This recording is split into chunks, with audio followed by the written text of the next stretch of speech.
챕터 4 책임론입니다. 책임론을 먼저 보기 전에 노트를 보시면 노트 51페이지 우리가 지금까지 구성요건 해당성, 위법성을 봤잖아요. 이 두 가지는 행위를 놓고 객관적으로 판단한다고 했죠. 지금부터 보아야 할 것이 이 책임론인데, 이 책임론은 범죄 행위를 저지른 행위자를 판단한다고 했습니다. 그래서 이 책임론에서 배울 것은 책임의 일반 이론을 먼저 배우고, 그리고 책임 능력이 있는가 없는가를 배우고요. 책임 능력이 있다면 위법성 인식을 하겠죠. 그리고 위법성 인식을 잘못하게 되면 착오가 발생하게 되는데, 이 착오가 중요합니다. 출제가 잘 되고요. 그리고 기대 가능성을 볼 겁니다. 책임론에서 출제가 잘 되는 것을 고르자고 하면 두 번째 책임 능력 출제가 잘 되고요. 이 착오 문제가 출제가 잘 돼요. 그리고 기대 가능성도 종종 출제가 되긴 한데 이건 어려운 부분이 없기 때문에 일단 체크만 해두시고 이렇게 보시면 되겠습니다. 자, 그러면 다시 교재로 한번 와보시게 되면 제1절 책임의 일반론인데요. 책임을 가기 전에 제가 사례 한번 들어볼게요. 제가 자주 쓰는 사례죠. A가 있습니다. B를 죽이겠다는 살인 고의를 갖고 그리고 칼을 들어서 B를 칼로 찔러 죽여버리죠. 그래서 사망이라는 결과를 발생하게 되면 A는 뭐가 됩니까? 살인죄가 되고요. 형법 제250조 1항에 따라서 처벌되는데 형벌이 어떻게 됩니까? 사형, 무기, 5년 이상의 징역에 처한다. 이렇게 되어 있죠. 그쵸? 자, 그런데 살인죄 조문을 보게 되면 사형, 무기, 5년 이상의 징역에 처한다라고 되어 있다는 것은 누구를 전제로 하고 규정해 놓은 겁니까? 책임 능력자죠. 정상인을 말합니다. 이것을 전제로 하여 이 법조문을 만들어 놓은 거예요. 너가 만약에 사람을 살해한다면 내가 너를 이렇게 처벌하겠다는 것은 이 법규범의 수범자를 정상인임을 전제로 하여 만들어 놓은 것이지. 자, 이 법조문이 책임 무능력자, 즉 비정상인을 전제로 하여 만들어 놓을 필요가 없잖아요. 말귀를 못 알아듣는 사람에게 이걸 아무리 적어놔 봐야 그 사람이 법규범의 의미를 모르는데, 그래서 이 법규범이라고 하는 것은 책임 능력자를 전제로 하여 만들어 놓은 것이다. 따라서 비정상인은 이런 말귀를 못 알아듣기 때문에 이 책임 무능력자가 칼로 찔러 사람을 죽였다 할지라도 이 사람에게는 뭐한다? 형벌을 부과할 수가 없는 거예요. 이 형벌을 부과할 수 있는 것은 정상인이 범죄를 결심하고 사람을 살해했을 때 이 정상인에게 형벌을 부과할 수 있는 것이다. 이런 말이에요. 됐죠? 그래서 개념을 한번 보시게 되면 책임이라고 하는 것은 위법 행위를 한 이 행위자를 개인적으로 비난할 수 있느냐. 이 행위자는 누구를 말한다고요? 그렇지. 책임 능력자를 말하는 거예요. 너 임마 왜 사람을 칼로 찔러 죽였냐? 사람을 칼로 찔러 죽이지 않고 정상인으로 활동 못하냐? 라고 하게 되면 그 사람에게 우리가 손가락질을 할 수 있는 거잖아요. 그렇죠? 손가락질을 할 수 있다. 개인적으로 비난할 수 있다. 이런 말이에요. 그래서 순진해 보였던 이 동네 아이가 엄마 아빠를 칼로 찔러 죽이잖아요. 현장 검증 왔을 때 동네 사람들이 손가락질을 하잖아요. 뭐 저런 나쁜 놈의 새끼 있느냐, 돌로 쳐 죽여라 이렇게 비난하잖아요. 그렇죠? 그게 바로 책임 능력을 전제로 하는 말이란 말이에요. 그래서 적법행위를 할 수 있었음에도 불구하고 불법을 결심하고 위법행위를 한 이 행위자를 우리가 비난할 수 있느냐의 문제를 뭘 한다? 책임이라고 한다. 이런 말이에요. 됐죠? 그리고 이 책임이라고 하는 것은 범죄 성립 요건의 마지막 단계에서 배우는 것이기 때문에 반드시 뭐를 전제로 한다? 불법을 전제하는 개념이다. 이런 말이에요. 그래서 구성요건 해당성, 위법성을 다 배우고 그 모든 것이 충족되었을 때 그래서 마지막 단계에서 책임론에서 검토하는 것이지. 그렇죠? 따라서 책임이 없는 불법은 존재할 수가 있어요. 그렇지만 불법이 없는 책임은 존재할 수 없다는 얘기도 봐두시고. 다 옛날에 한 번쯤은 출제가 되었던 지문들입니다. 자, 그러면 책임주의를 볼게요. 책임주의, 책임이 없으면 형벌도 없다는 원칙을 말한다 그랬어요.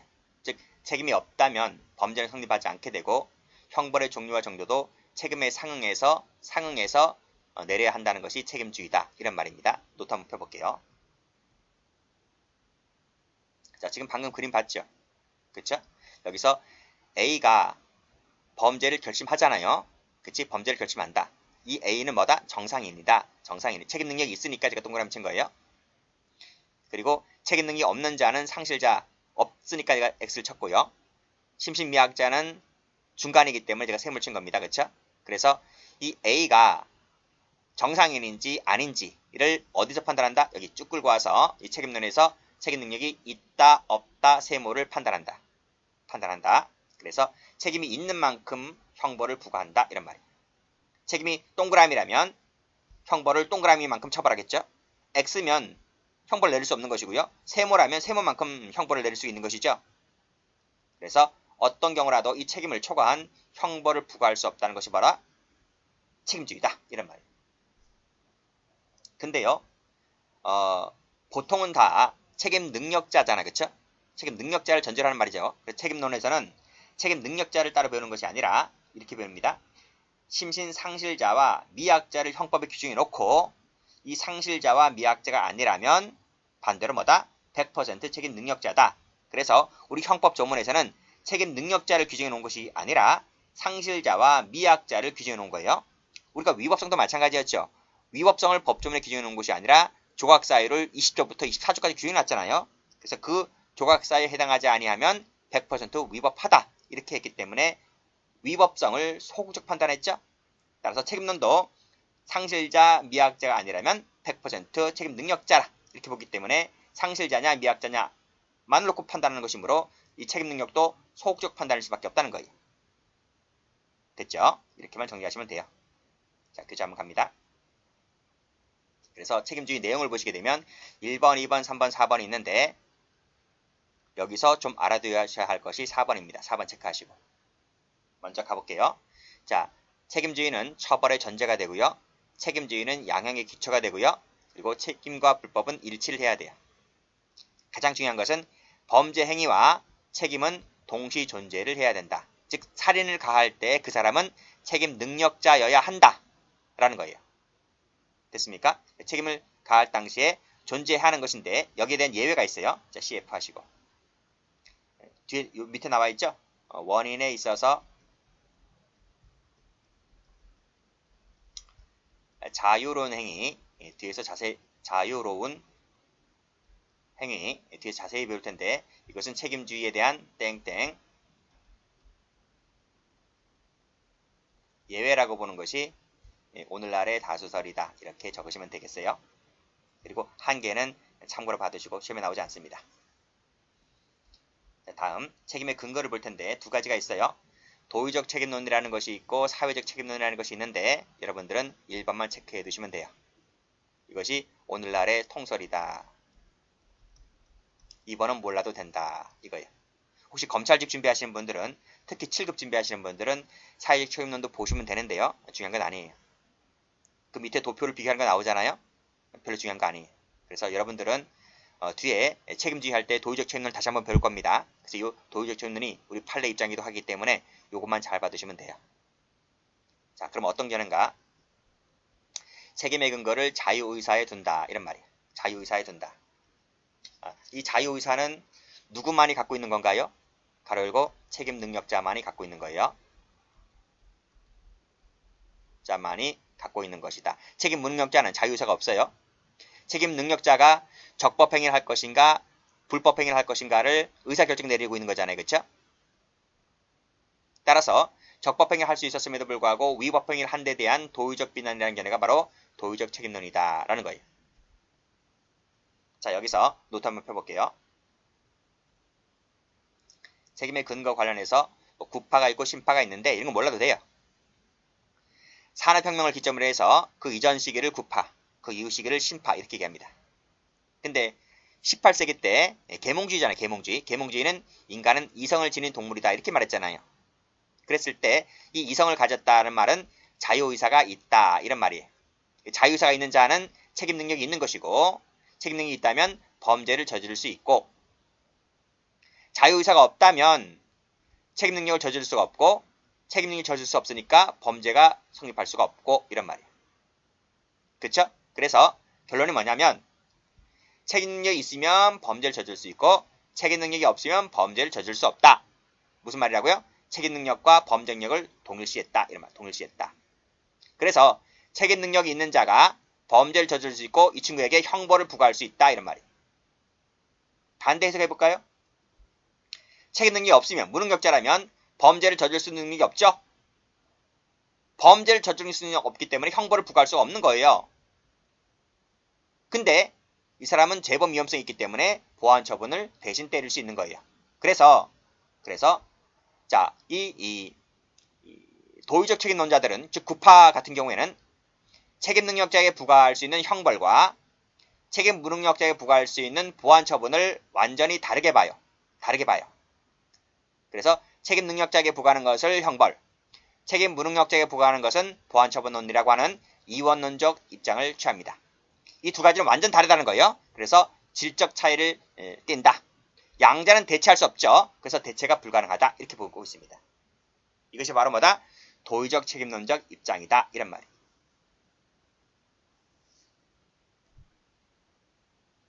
됐나요? 요 정도만 알아두시면 됩니다. 이 정도만 알아도 충분합니다. 밑에 것은 알 필요가 없어요. 괜히 읽어해가지고 머리 팍 터질 필요가 없고, 여러분들은 이 도의적 책임론, 통설적 입장에서만 봐두시면 되겠습니다. 자, 그러면 다시 규제 한번 와볼게요. 규제를 와보시게 되면 내용을 볼게요. 내용 보시면 범죄는 자유의사의 산물이다. 따라서 책임 무능력자는 범죄를 저지를 수가 없기 때문에 형벌을 부과할 수가 없다. 밑에 일반인은 뭐예요? 일반인은 책임 능력자잖아요. 책임 능력자에게는 형벌을 부과할 수 있고, 책임 무능력자에게는 대신 보안 처분을 할 수 있는 것인데, 일반인에게 부과하는 것과 책임 무능력자에게 부과하는 것이 완전히 다르죠. 그래서 이것은 양적 차이가 아니라 질적 차이다. 그리고 이원론이다. 이렇게 봐두시면 되겠습니다. 그리고 말씀드렸듯이 책임 능력은 뭐와 같은 말이다? 범죄를 저지를 수 있는 범죄 능력과 같은 말인데, 이것이 뒤에서 다시 한번 나온다. 범죄 능력이란 말이 뒤에서 다시 한번 거론되는 것이기 때문에 이거 색깔칠할게요. 이 정도만 알고 계시면 돼요. 됐습니까? 밑에 거는 몰라도 된다. 이렇게 봐두시면 되겠습니다.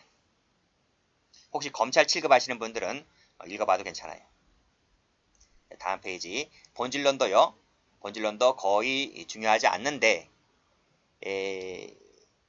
책임 능력이 끝나게 되면 위법성 인식이 나온다고 했잖아요. 그렇죠? 그 위법성 인식의 체계적 지위 관련해서 약간의 개념이 필요하기 때문에 이건 약간만 설명하겠습니다. 약간만, 깊게 설명 안 하고. 그래서 출제 가능성이 떨어지기 때문에 일단은 약간만 볼게요. 여기까지만 보셔도 괜찮아요. 여기 도의적 책임론까지 보시고 그 다음은 보지 마세요. 아시겠죠? 근데 보고 싶은 분들은 한번 보시고, 일반 경찰 하시는 분들은 앞에 것만 보시고, 법원직도 앞에 것만 보시고요. 검찰직이라면 이것까지 보세요. 검찰직이라면 검찰직이나 경찰 간부는 이거 보시면 돼요. 자, 여기서 노트 펴볼게요. 노트를 다음 페이지 펴보시면 책임 본질론이 나오잖아요. 그리고 이건 처음 보는 게 아니죠. 고전적, 신고전적, 목적적, 합일태적. 처음 보는 거 아니죠. 자, 제가 고전적 뭐라고 했습니까? 고의과실을 어디다 놓았다? 고의과실을 책임론에다가 놓았다. 그리고 신고전적도 똑같이 고의과실을 책임론에다 놓았다. 차이가 없죠. 그리고 고의과실을 책임론에 놓은 건 차이가 없어요. 근데 왜 그러면 신고전적, 신자라는 말을 붙였을까? 자, 그 이유는, 자, 고전적 체계론자들의 내용을 그대로 답습하면서 대신 뭘 가미했다는 것인데, 그걸 뭘 가미했는가 하면 규범적 요소를 가미했어요. 이 규범적 요소를 발견하게 됩니다. 그 규범적 요소의 대표적인 것이 바로 뭐다? 이 위법성 인식이라든지 기대 가능성이라고 하는 이 규범적 요소를 발견하게 되는 것이 이 신고전적 범죄 체계론자들입니다. 자, 그러면 이 두 가지를 발견하게 되었는데 그것이 책임론에 가서 발견된 거예요. 그래서 고의과실 그대로 이어봤죠? 이어봤고 기대 가능성 추가되죠? 추가됩니다. 그러면 위법성 인식 어디 갔습니까? 그렇지. 고의 속에 위법성 인식을 포함시켜요. 자, 고전적 체계론자들 같은 경우에는 고의가 오로지 사실 인식밖에 없다고 했었어요. 사실 인식밖에 없다고 한 것인데, 신고전적으로 오게 되면 그 고의 속에 사실 말고도 뭐까지 포함된다? 위법성 인식을 고의 속에 포함시켜요. 그래서 신고전적은 고의 속에 위법성 인식을 포함시킨다는 것을 알아두셔야 돼요. 이게 그 뒤에 가면 위법성 인식 체계론 지위에서 다시 한번 나와요. 그래서 고의 속에는 사실 인식 플러스 위법성 인식이 포함되었기 때문에 섞여졌죠. 그래서 복합적 책임론이다 이렇게 말해요.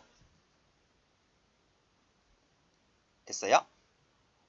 됐고, 자, 그 다음에 목적적 체계론자들 배운 적 있었죠. 자, 고의 과실을 앞으로 끌고 간다.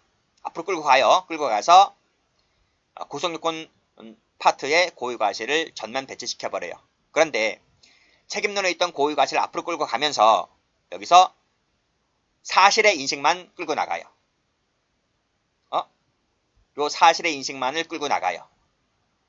위법성 인식은 끌고 나가지 않고 그냥 두고 나가요. 왜요? 이건 내 자식이 아니라는 거예요. 내 친자식은 사실 인식밖에 없다는 거예요. 사실 인식만 끌고 나가고 위법성 인식은 내 친자식이 아니니까 넌 그냥 거기 있으라는 거예요. 그래서 이 위법성 인식은 이 자리에 그냥 있고 고의 과실만 앞으로 끌고 나가요. 끌고 나가요. 자, 기대 가능성도 내 자식이 아니에요. 그건 원래 남의 자식인 거예요. 이것도 그냥 두고 나가요. 원래 기대 가능성은 고의 과실의 내용이 아니었잖아요. 그쵸? 이건 그냥 두고 나고 내 앞에 있는 고의 과실만 주관적 요소만 앞으로 끌고 나가는 거예요. 그게 목적적 체계론자들이다 이겁니다. 그러면 봐봐요. 이제 뭐만 남았어요? 이 두 가지가 합쳐진 것이 이 두 개 가지가 합쳐진 것이 밑에 나와 있는 하빌트적이라고 했잖아요. 그렇죠? 그래서 자, 이 주관적 부분은 앞에서 설명드렸기 때문에 이 부분 따라 설명하지 않습니다. 지금 책임론만 보는 것입니다. 자, 보세요. 자, 목적적 체계론에 있던 위법성 인식과 기대 가능성 밑으로 내려오죠? 밑으로 내려오잖아요. 이 그대로가 밑으로 내려오죠? 내려옵니다. 그렇죠? 내려왔습니다. 그리고 또 뭐가 내려와요? 신고전적에 있었던 고의 과실이 밑으로 내려오잖아요. 그렇죠? 밑으로 내려옵니다. 이렇게 내려옵니다. 됐나요? 됐어요. 그래서 하빌트적 가보면 구성요건에도 고의 과실이 있고 책임론에도 고의 과실이 있고 그래서 이중적 지위를 취한다고 제가 말씀드렸잖아요. 이중 기능을 취한다. 됐나요? 그래서 복합적인데 업그레이드가 된 복합적이니까 신복합적 이렇게 말합니다. 됐나요? 자, 그리고 자, 신고전적 범죄 체계론자들에서 규범적인 것이 발견됐다 했잖아요. 그쵸? 그리고 그 이후로 쭉 목적적을 거치면서 하빌트를 거치게 되면서 계속 규범적은 존재하고 있잖아요. 그쵸? 그래서 이때 신고전적에서 규범적이 발견됐기 때문에 이 신고전적부터 하빌트적까지 이 세 가지가 다 뭐예요? 규범적 책임론이다. 이렇게 보고 있는 거예요. 그리고 오로지 고의 과실만 존재하는 것을 심리적 책임론 이렇게 말하는 겁니다. 그래서 책을 보시게 되면 심리적 책임론은 고전적 범죄 체계론자들을 말하게 되는 거예요. 그 중에서 고의 과실이 책임에 있다는 것이 고전적 범죄 체계론자들이고 책임론에는 고의 과실밖에 없기 때문에 심리적 책임론이다 이렇게 말하는 거예요. 그리고 규범적 책임론이 바로 규범적 요소를 발견했던 그 신고전적을 태도로 해서 밑에 신고전적, 밑에 목적적, 그 다음에 하빌테적 이 세 가지를 뭘 한다? 세 가지를 합쳐가지고 규범적 책임론이다 이렇게 말하는 거예요. 됐나요? 자, 아직 안 끝났습니다. 다시 노트 펴봅니다. 노트를 펴보면 자, 이 말 한번 보세요. 자, 책임 능력은 고의 과실을 만들어내기 위한 전제 조건이다 라고 했죠. 그래서 이 고전적이든 신고전적이든 목적적이든 하빌테적이든 이 네 가지 어느 체계론이든 간에 책임 능력은 당연히 책임 내에 있는 거예요. 무슨 말인지 아시겠죠? 그래서 제가 여기다 일부러 책임 능력을 안 적어놨어요. 안 적어놨다. 각각액마다 안 적어놨다. 그쵸? 그래서 교재를 다시 한번 와보시게 되면 여기 심리적에서 책임 능력 들어와 있죠? 들어와 있죠? 그 밑에도 신고전적에서 책임 능력 들어와 있죠? 목적적에서도 책임 능력 들어와 있죠? 그 다음에 하빌트적 가서도 책임 능력 들어와 있단 말이죠.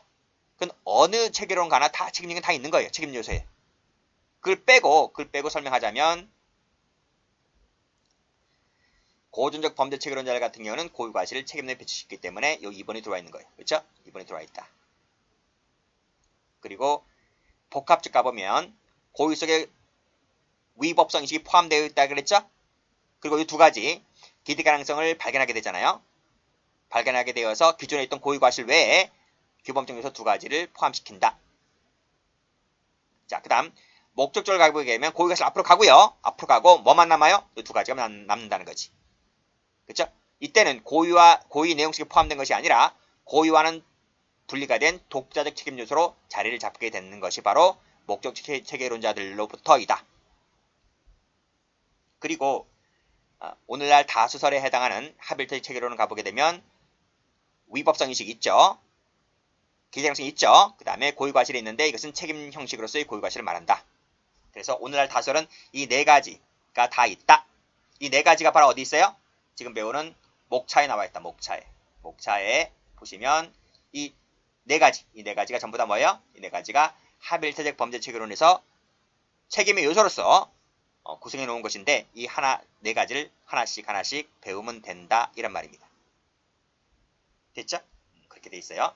그 다음에 뭐 기능적 이런 건 필요 없고 이런 고시에서나 배우는 거지 우리에서 배우는 거 아닙니다.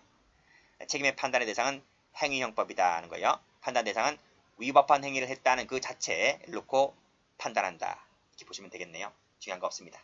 여기까지 합니다.